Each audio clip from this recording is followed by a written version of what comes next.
Stern-Gerlach experiment. The concept of space quantization is explained by the Stern-Gerlach experiment. So in 1922, so I thought the experiment conducted. So what do you mean by the space quantization? Space quantization, for example, according to Pauli's exclusion principle, one electron case 4 quantum numbers.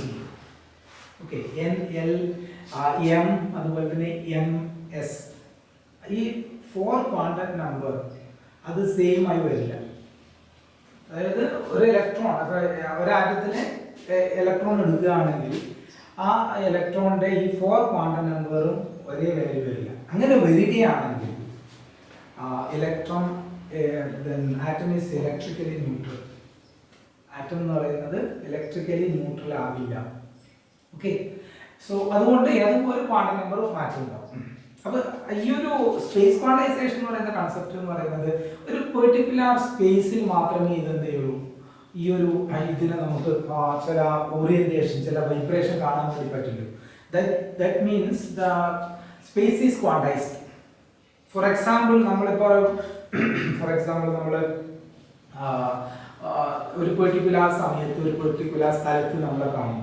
so probability space quantization compare. Okay,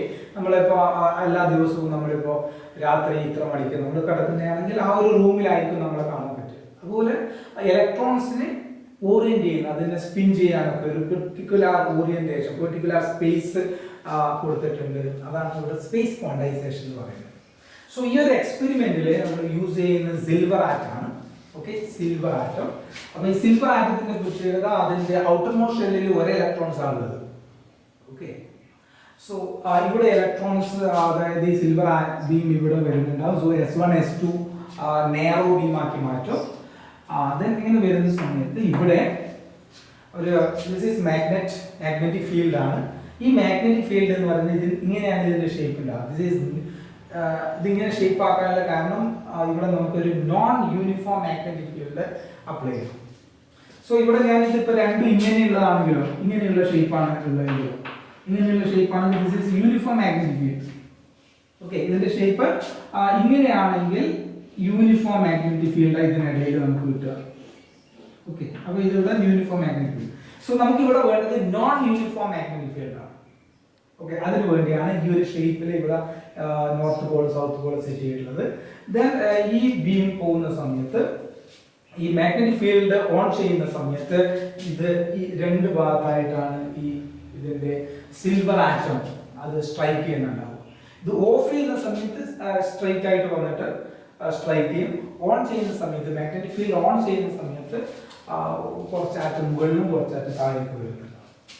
okay, so then the theory okay, so electron spin 1/2 spin plus 1/2 spin minus 1/2 spin. That is 1/2 plus 1/2 spin on to basic another plus 1/2 clockwise rotation electron clockwise side spin ms equal to minus 1/2 anti-clockwise minus 1/2. Okay. So electron spin in orientation orientation silver atom screen. Okay. So this is the theory next go. Okay, Stern-Gerlach experiment theory. This is uniform magnetic field. This is non-uniform magnetic field. Uniform magnetic field magnet dipole force experience. So force experience in the PB force PB constant applied magnetic field. So this is magnetic field in the direction. Okay. Now torque experience. Okay. So then the force equal uniform magnetic field force equal. But in the case of non-uniform magnetic field, non-uniform magnetic field net force ആ force കൊണ്ടാണ് ഇത് രണ്ട് ഡയറക്ഷനിലേക്ക് deflect ചെയ്യുന്നത്. അതുകൊണ്ടാണ് Stern Gerlach എക്സ്പെരിമെന്റിലെ മാഗ്നറ്റിന്റെ shape non uniform magnetic field വരുന്ന രീതിയിൽ മാറ്റിയിട്ടുള്ളത്. ഓക്കെ, അപ്പോൾ നമുക്ക് ഇതിന്റെ ടോർക്ക് എങ്ങനെയാണെന്ന് നോക്കാം. നമുക്കൊരു ടോർക്ക് എന്ന് പറയുന്നത് എന്താണ്? That is force into perpendicular distance ആണ്, അല്ലേ? പെർപെൻഡിക്കുലർ ഡിസ്റ്റൻസ് ആയിരിക്കും. ഓക്കെ, അപ്പോൾ ഇവിടെ ഉണ്ടാകുന്ന ഫോഴ്സ് എന്താണ്? Force equal to constant into magnetic field B E B.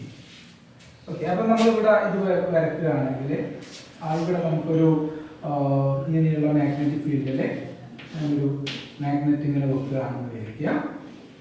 Okay, അപ്പോൾ ഇങ്ങനെ വെച്ച് കഴിഞ്ഞാൽ എന്താ സംഭവിക്കുക? ഇവിടെ നമുക്കൊരു ആംഗിൾ തീറ്റ ഉണ്ടാവും. ഓക്കെ, അതേ ആംഗിൾ അത് ഇവിടെ ആ ആംഗിൾ തന്നെയായിരിക്കും ഇവിടെ ഉണ്ടാവുക. അപ്പോൾ ഇവിടെ പെർപെൻഡിക്കുലർ ഡിസ്റ്റൻസ്, ഒരു ഫോഴ്സ് ഇങ്ങോട്ട് ഒരു ഫോഴ്സ് ഇങ്ങോട്ട്, പെർപെൻഡിക്കുലർ ഡിസ്റ്റൻസ് എന്ന് ഇതാണ്. ഇവിടെ പെർപെൻഡിക്കുലർ ഡിസ്റ്റൻസ് എന്ന് പറയുന്നത് എന്താണ്? ഇത് രണ്ടും തമ്മിലുള്ള ലെങ്ത് ദാറ്റ് ഈസ് 2l എന്നായിരിക്കും. അപ്പോൾ P B 2l into sin θ എന്നാണ് വരിക. കാരണം നോർത്ത് പോളും സൗത്ത് പോളും തമ്മിലുള്ള ഡിസ്റ്റൻസ് എന്ന് പറയുന്നത് 2l ആയിട്ട് എടുക്കുക. P B into 2l sin θ. then 2l into p, that is magnetic moment or mu എന്ന് കൊടുക്കാം. that is F equal to mu b sin θ. so this is the force. force എന്ന് പറയുന്നത് force into perpendicular distance, അത് torque, force ന്റെ torque ആണ് mb sin θ or mu b sin θ. so torque equal to force into perpendicular distance. force എന്ന് പറയുന്നത് p into b ആണ്. this is force. perpendicular distance ആണ് 2l sin θ. okay, അപ്പോൾ 2l into constant that is magnetic moment mu m or mu എന്ന് കൊടുക്കുക. അവിടെ mu എന്നാണ് കൊടുക്കുന്നത്. so torque equal to mu b sin θ. അപ്പോൾ ഇങ്ങനെ ഒരു മാഗ്നറ്റ് ഇവിടെ വെക്കുകയാണെങ്കിൽ, അതായത് നമുക്കൊരു ആറ്റം എന്ന് പറഞ്ഞാൽ ഇലക്ട്രിക്കലി അതിലൊരു കറണ്ട് ഫ്ലോ ചെയ്യുന്നുണ്ട്, അല്ല ഇലക്ട്രോൺ ഫ്ലോ എന്ന് പറഞ്ഞാൽ കറണ്ട് ആണ്. അപ്പോൾ ആ കറണ്ട് എവിടെയാണോ ഉള്ളത് അവിടെ അതിന് ചുറ്റും മാഗ്നറ്റിക് ഫീൽഡ് ഉണ്ടാവും. അപ്പോൾ ഒരു ആറ്റം എന്ന് പറയുന്നത് ഒരു ടൈനി മാഗ്നറ്റ് തന്നെയാണ്. അപ്പം അതാണ് എക്സ്റ്റേണൽ മാഗ്നറ്റിക് ഫീൽഡ് വെക്കുന്നത്. അപ്പോൾ നോൺ യൂണിഫോം ആണെങ്കിൽ അതിനൊരു നെറ്റ് ഫോഴ്സ് അവിടെ ഉണ്ടാവും. ഓക്കെ, അപ്പോൾ നമുക്ക് ഇവിടെ ഉണ്ടാകുന്ന ഇതിന്റെ പൊട്ടൻഷ്യൽ എനർജി എത്രയാണ് നോക്കാം. അപ്പോൾ പൊട്ടൻഷ്യൽ എനർജി എന്നത് ടോ ഇൻറ്റു ഡി തീറ്റ ആണ്, ഇന്റഗ്രൽ ടോ ഡി തീറ്റ. കാരണം ഒരു നമുക്കറിയാം വർക്ക്, പൊട്ടൻഷ്യൽ എനർജി എന്ന് പറയുന്നത് എന്താ? വർക്ക് തന്നെയാണ്, ഫോഴ്സ് ഇൻറ്റു ഡിസ്പ്ലേസ്മെന്റ് എന്നാണ്. അപ്പോൾ റൊട്ടേഷൻ മോഷൻ ആകുമ്പോൾ ഫോഴ്സ് ടോ ആവുകയും ഡിസ്പ്ലേസ്മെന്റ് ഡി തീറ്റ ആവുകയും, അങ്ങനെയാണ് ഈ ഇക്വേഷൻ വരുന്നത്. ലീനിയർ ഇക്വേഷനിലുള്ള വർക്ക് തന്നെയാണ് റൊട്ടേഷൻ ഇക്വേഷൻ. അതിനാണ് നമ്മൾ യു എന്ന് ഇവിടെ പറയുന്നത്. ഇനി സബ്സ്റ്റിറ്റ്യൂട്ട് ചെയ്യുമ്പോൾ എന്താ വരിക? U equal to integral tau എന്ന് പറയുന്നത് എന്താ? That is M B sine theta into D theta. Integrate ചെയ്താൽ എന്താ കിട്ടുക?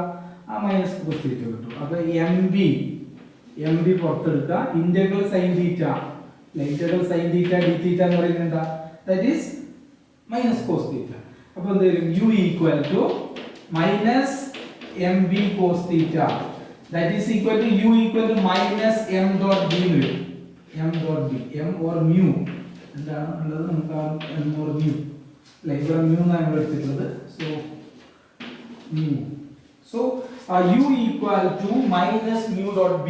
this is the potential energy. ഇവിടെ ഉണ്ടാകുന്ന പൊട്ടൻഷ്യൽ എനർജിയാണ്.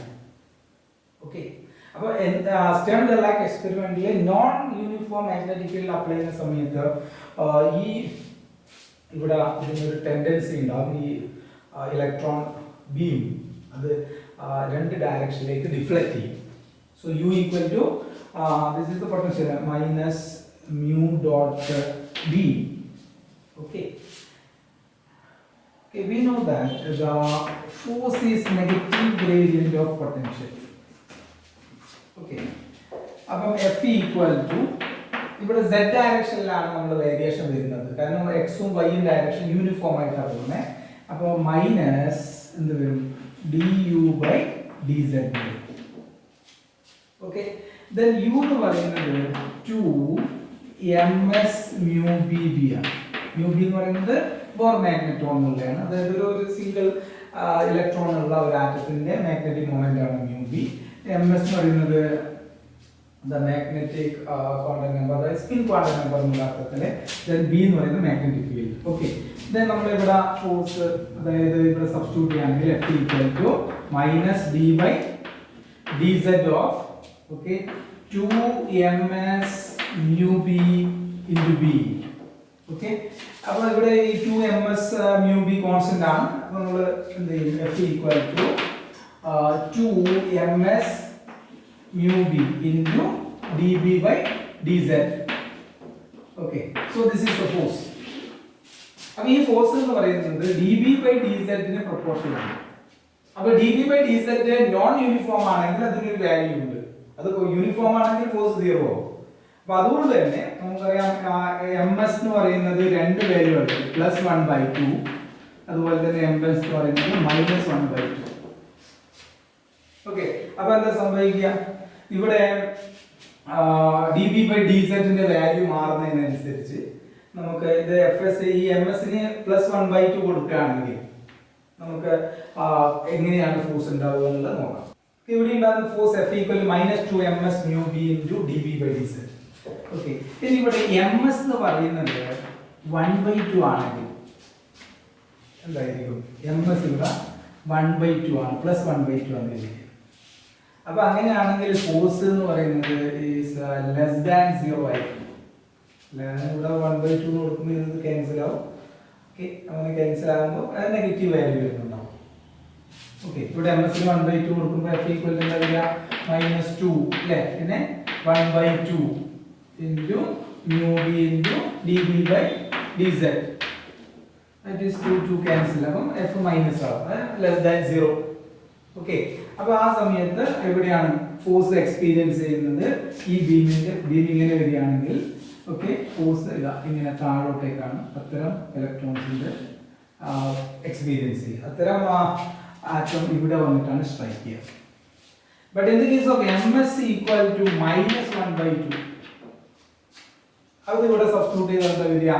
F equal to okay -2 okay into -1/2 into mu b into dB by dz.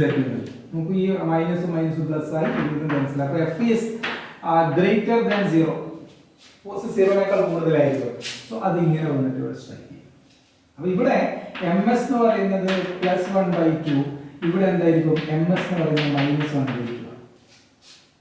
Okay, അപ്പം ഇതിൽ നമുക്കൊരു കാര്യം മനസ്സിലായി. ഇലക്ട്രോൺ രണ്ട് സ്പിന്നിംഗ് ഉണ്ട്, രണ്ട് രീതിയിൽ അത് സ്പിൻ ചെയ്യുന്നുണ്ട്. ഓക്കെ, അപ്പോൾ ഒരു സിൽവർ ആറ്റത്തിന്റെ കേസിൽ നമ്മൾ എടുക്കുകയാണെങ്കിൽ അത് non uniform magnetic field apply ആണെങ്കിൽ ഇങ്ങനെ രണ്ട് രീതിയിൽ അത് വന്നിട്ട് സ്ട്രൈക്ക് ചെയ്യുന്നുണ്ട്. മാഗ്നറ്റിക് ഫീൽഡ് അപ്ലൈ ആണ്. ഇത് സിൽവറിന്റെ കേസിൽ മാത്രമല്ല, ഇത് പിന്നെ ഹൈഡ്രജന്റെ കേസിൽ, അതായത് ഫസ്റ്റ് ആൾമോസ്റ്റ് അല്ലെങ്കിൽ ഒരു ഇലക്ട്രോണുള്ള കേസിലൊക്കെ, ലിഥിയത്തിന്റെ കേസിലായാലും അതുപോലെ തന്നെ കോപ്പറിന്റെ കേസിലായാലും ഒക്കെ നമുക്ക് ഈ ഒരു കാര്യങ്ങൾ കാണാൻ വേണ്ടി സാധിക്കുന്നുണ്ട്. ഓക്കെ, കാരണം ഇവിടെ സിൽവറിന്റെ കേസിൽ 2s1/2 തന്നെയാണ്. അതായത് പ്രിൻസിപ്പൽ ക്വാണ്ടം നമ്പർ 2 ആണ്. L equal to എന്താ? 0 ആണ്. Then ms എന്ന് പറയുന്നത് ±1/2 ആണ്. ഓക്കെ, അപ്പം principal quantum number 2, the orbital quantum number L equal to 0. ms എന്ന് പറഞ്ഞാൽ ±1/2. അതുകൊണ്ടാണ് ഇത് രണ്ട് രീതിയിൽ വരുന്നത്. But in the case of oxygen എടുത്തിട്ട് നമ്മൾ ഈ എക്സ്പെരിമെന്റ് ചെയ്യുകയാണെങ്കിൽ ഇതിൽ 5 ഓറിയന്റേഷൻ, 5 സ്ഥലത്ത് ഇത് വന്നിട്ട് സ്ട്രൈക്ക് ചെയ്യുന്നുണ്ടോ? 5 ഓറിയന്റേഷൻ ആണുള്ളത്. ഓക്കെ, അങ്ങനെ 5 ഓറിയന്റേഷൻ ഉള്ളത് അതിന്റെ റീസൺ എന്താ വെച്ചാൽ L equal to 2 ആണ്. ഓക്സിജന്റെ കേസിൽ L equal to 2 ആണ്. ഓക്കെ, അപ്പൊ ഈ ഒരു സ്റ്റേൺ ഗെർലാക് എക്സ്പെരിമെന്റിൽ നിന്ന് നമുക്കൊരു കാര്യം മനസ്സിലാകുന്നത് സ്പേസ് ഈസ് ക്വാണ്ടൈസ്ഡ്.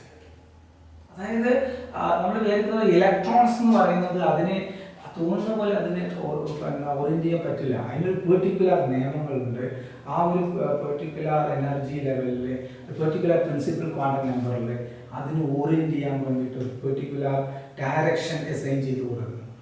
ഓക്കെ, ഇപ്പോൾ സ്പേസ് ക്വാണ്ടൈസേഷൻ എന്ന് പറയുന്നത് ഒരു പെർട്ടിക്കുലർ എനർജിയിൽ നമുക്ക് റൊട്ടേറ്റ് ചെയ്യാൻ അല്ലെങ്കിൽ റെവല്യൂഷൻ ചെയ്യാനുള്ള ഒരു പെർട്ടിക്കുലർ പാത്ത്. സോ അതിനെയാണ് ക്വാണ്ടൈസേഷൻ എന്ന് പറയുന്നത്. Okay, so the Stern-Gerlach experiment proved the concept of space quantization. Okay, Stern-Gerlach experiment inde animated videos ലേക്കാണ് നമ്മൾ പോകുന്നത്. നമ്മളിവിടെ മാഗ്നറ്റിക് ഫീൽഡ് കാണുന്നുണ്ടാവും. അതിന്റെ ഷേപ്പ് നിങ്ങൾ നോക്കുക. Non uniform magnetic field produce ചെയ്യേണ്ട ഷേപ്പാണ് ഇതിനുള്ളത്. ഓക്കെ, അപ്പോൾ ആ ഒരു ഷേപ്പിൽ ഉണ്ടാക്കാനുള്ള റീസൺ എന്താ വെച്ചാൽ എന്നാൽ മാത്രമേ ഇലക്ട്രോൺസിന്റെ സ്പിന്ന് ആ സ്പിന്നുമായിട്ട് ഇന്ററാക്ട് ചെയ്തിട്ട് ഇത് സ്കാറ്റർ ചെയ്ത് പോകുള്ളൂ, അല്ലെങ്കിൽ ഡിഫ്ലക്ട് ചെയ്ത് പോകുള്ളൂ. സോ അവിടത്തേക്കാണ് ഇലക്ട്രോൺസ് വരുന്നത്.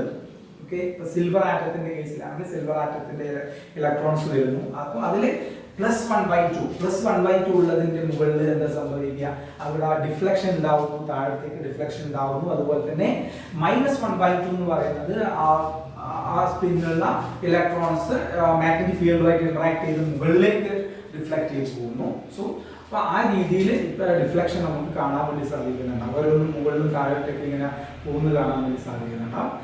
ദെൻ പെർട്ടിക്കുലർ ആറ്റത്തിന്റെ കേസ്, ഇപ്പോൾ ഹൈഡ്രജന്റെ കേസിൽ രണ്ട് രീതിയിലാണ്, അല്ലെങ്കിൽ സിൽവറിന്റെ കേസിൽ നമുക്ക് ഇത്തരത്തിലുള്ള രണ്ട് സ്ട്രീമാണ് നമുക്ക് കിട്ടുക. But in the case of ഓക്സിജനിൽ കൂടുതൽ ആറ്റംസ്, കൂടുതൽ ഇലക്ട്രോൺസിന്റെ ഓറിയന്റേഷൻ നമുക്ക് കാണാൻ പറ്റും. കാരണം അതിൽ കൂടുതൽ ഇലക്ട്രോൺസ് ലെവൽ ഓറിയന്റേഷൻ അതിലുണ്ട്. സോ അതുകൊണ്ട് തന്നെ ഇവിടെ കാണാൻ വേണ്ടി പറ്റുന്നുണ്ടാവും.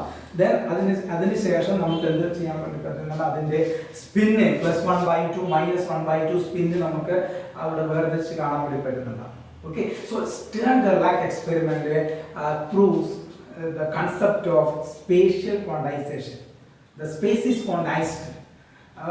ഒരു പെർട്ടിക്കുലർ സ്പേസ് ഒരു പെർട്ടിക്കുലർ ആറ്റം അല്ലെങ്കിൽ ഇലക്ട്രോൺസിനെ പെർമിറ്റ് ചെയ്ത് കൊടുത്തു. സോ സ്പേഷ്യൽ ക്വാണ്ടൈസേഷൻ എന്ന് പറയുന്ന കൺസെപ്റ്റ് ആണ് ഈ സ്റ്റെർൻ-ഗെർലാക് എക്സ്പെരിമെന്റ് പ്രൂവ് ചെയ്യുന്നത്.